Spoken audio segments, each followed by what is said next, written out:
화면에 보이는 숫자, 무엇을 의미할까요? 15.7%.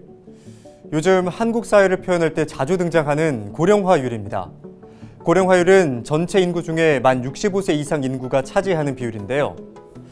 7% 이상이면 고령화 사회, 그리고 14% 이상은 고령 사회, 20% 이상은 초고령 사회로 분류를 합니다.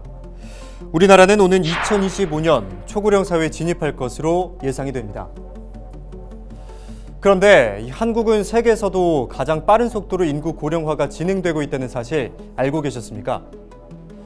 한국경제연구원 자료에 따르면 2011년부터 2020년 사이 최근 10년간 한국의 고령 인구는 연평균 4.4%씩 증가했는데요.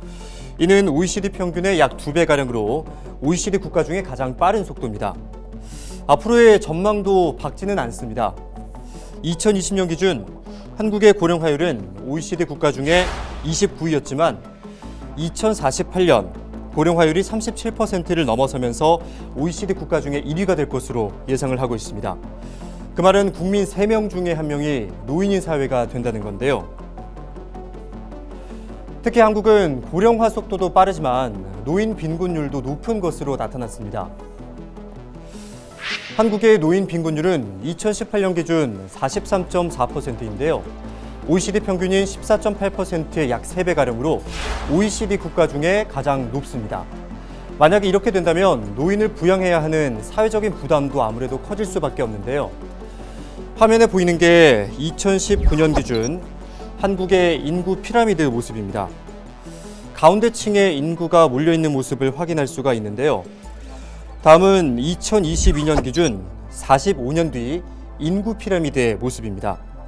생산 가능 인구는 줄어든 반면 고령화율은 높아지면서 역삼각형의 형태를 띠고 있습니다.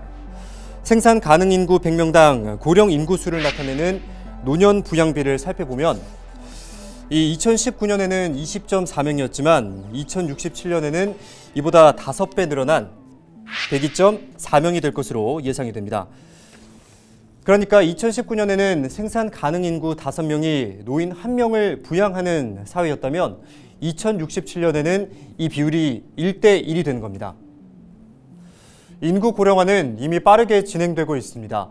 불과 3년 뒤면 초고령 사회에 진입하는 만큼 문제 해결을 위한 대책이 시급해 보입니다. 지금까지 헬로티비 브리핑이었습니다.